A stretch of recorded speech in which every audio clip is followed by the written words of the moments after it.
Welcome to Real Talk Non Filtre. This is your host, Chainsaw Phoenix, and I have this lovely guest of mine named Burgundy. So, Burgundy, tell me about yourself, or tell us about yourself. Well, I write poetry. I am currently working on my book that I was emailing about all day today, trying to get everything sorted. It's all edited. It's beautiful. Been writing poetry for 10 years now. And in the last 4 years is where I started to go comfortable in showing the world what I create in my spare time. What got you into poetry then?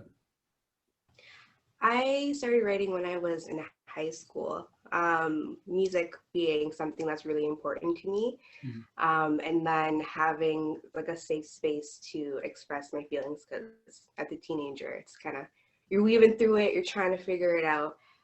So that's something that I did secretly, on the side. And from there, whenever I was just having a bad time, bad day, I would write myself a letter. And it kind of ended up rhyming. So it was not I was I want to do this. This is what I want to do. No, it kind of, in a sense, found me. And from there, writing in notebooks, writing in pads, throwing it away in the garbage, until one day I'm just fuck it. We're gonna put up my own blog, and I'm gonna put it there. And then when I'm ready to send that link out into the world, I'll do it eventually. So here we are. That's pretty awesome. So 2 comments I gotta say, or 1 question, 1 comment. I actually wrote myself the very first time a letter to myself. I guess I expired for goals that I wanted to actually achieve this year. I was reading in early 2020 that write yourself a letter, write down all your goals, see where it is, and therefore keep yourself accountable. So it was the first time, and I'm kid you not, there's some tears in my eyes, because I'm just hopefully you get it. You better get this. I literally wrote in my letter, David, you make sure you get this or else. I will come for you. I have to do this. So it'll be interesting to see what's going to happen. I don't remember what I wrote in it, but it's tucked away, and hopefully I remember that it's still there come December 31st. Right. So that'll be very interesting, and hopefully not sad about me about the accomplishments I made this year. So my question to you now, you mentioned something that I guess is dear to me as well, music. I play the trumpet and playing it for 12 years. I've actually did a few, I guess something that a lot of people don't know about me is that I actually went to some small jazz clubs, performed there as well in Mississauga, which was pretty sweet. And I've been tucked away.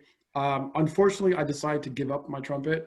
I missed Betsy, and that was my lovely trumpet's name. I just wanted to explore different types of music and broaden it. I started playing the piano last year, and I'm somewhat okay, but when I'm playing, I forget my thumbs, so I'm moving just my fingers. So it's something to learn, but it's been quite interesting. So you mentioned again, music is very dear to you. So did you play any instruments? And if not, what artists inspired you? So growing up, I played the acoustic guitar. Oh, wow. Was I good at it? No, I was terrible, but I tried my best. My older brother was hands down, very talented when it came to playing the guitar. So he was just let me show you, so excited. And I tried my best. It lasted about 2 years, and after I got to put that bad boy away to the side. So it was short-lived, but it was beautiful. And for music, I like all types of music besides country. I don't know what country music has done to me personally, but me and her, we're not besties. We don't kick it together. But whether it's from heavy metal to rock to hip hop to alternative music to pop, we can go from Lady Gaga to some heavy Cancer Bats in one song. So it's all over the place. That's pretty awesome. The other thing that you mentioned to me was that you're an introvert. Explain to me what's an introvert. So, like I was saying before, if I had the choice, I would gladly be by myself for the rest of my life, every day. And I mean that with all respect. So let's just say, let me put it this way, I love people. I really do truly love connecting with people, past the surface level conversations. Like that's like my bread and butter. Like when it comes to like simple interactions, I find them so draining. So if I could avoid that at all costs, I'm a happy camper. So again, I could literally be my room. I have my weed pipe, my Netflix, my snacky snacks, and I'm a happy camper for the rest of my life. So I guess I'm not sure if you've seen the movie Castaway with Tom Hanks. no, I haven't. Oh, you would. I think you should watch that movie because, like, literally, he's by himself on an island, and I guess he has a volleyball, and that's his only friend through the whole movie. So I think you might actually like that movie. To like, it might have some connection. Like, this is life. He's my spirit animal in that movie now. So, pre-COVID, you must have hated it versus COVID now. Pre-COVID, I would only go out for the necessities, or if my friends dragged me, or my brothers dragged me to go to a bar. Otherwise than that, if I didn't have to, I wouldn't. So, COVID now with things that are locked down, I'm like, it doesn't make a difference to me. I'm gonna buy like everything from Amazon. So it is what it is. That is awesome. So I pretty much, it's like as soon as the lockdown happened, you're like, this is my happy place, and you like zenned out like fully. literally, yes. Me with my candles and my little shrine behind here, just like loving it. That is awesome. That is awesome. Like I know a few of my friends are like they're introverts, and as soon as the COVID happened, they like literally text me and like, hey David, this is the best ever. Just leave me alone. I got my Netflix. I got my popcorn. I can do anything I want. Just leave me alone. Yes. Like, I'm pretty like the fact that you said you went out just for necessities. If your friends dragged you out, you went out, but you're not going out there just for the sake of going out. No. Straight flat no. That is awesome. So has it ever like affected you in that way, like being an introvert? Yes. There's been so many times where there was like a party or something happening, and I was just like, yeah, I'm gonna go. I'll see you there. I'll see you there on Saturday. Not a problem. Don't gotta wait up for me. And then the day happens, it's like an hour to it. I'm like, if I don't go, like, what are like the pros and cons of this situation right now? And there's been so many times where like I don't go to something, and then like either something big happens there and I miss like that celebration or something. Gotcha. So then I kind of feel like, yeah, I want to be alone, but then I'm missing connecting and being a part of something that's like bigger than me. So sometimes I gotta like suck it up and be like, we're gonna go to this party for 2 hours and we drain when we come back, but we're gonna make some good memories. So that's all that really matters in life nowadays is just the memories, whether it's by yourself or with a group of people. As long as you have those great memories and times, you could still, again, be an introvert and just being by yourself. You're like, no, I can reflect on those moments and not be bugged with it then. 100%. With that being said, have you ever stepped out of being an introvert and actually like did something crazy and went out of your comfort zone? So when Burgundy is intoxicated, whether it's under cannabis or special substances or alcohol, let's just say that's when the introvert decides it's gonna sleep. We're gonna go to bed. And then my rush of my 10 minutes of energy comes forward. So what I do in those circumstances will be top secret, but I have been done so. I have acted in ways have made people completely laugh or have made myself look completely stupid. So. Like I said, it's all about the memories. As long as you have good memories about it, it's okay. Oh yeah, they're stuck with me forever. You mentioned your poetry, and you seem very, it's very dear to you, the fact that you want to, or you're aiming to write a book about your poetries and probably other writings about it. Tell me more about it. So when it comes to just creating in general, I try to create something every day, whether it's like a poem that's like 3 lines long, something of the sort, or whether I'm literally writing like a nonfiction something, just so I can get my head out of what's happening in my world and tap into something else. I just feel like without this outlet, I wouldn't be in a healthy headspace. I wouldn't be as confident that I am now. And it gave me a space to really like grow into the person I am today. So I see it as like my forefront. This is something that I want to really dive like deep, get into it, write like not just one book. I want to keep writing like books and pump out stuff like every year.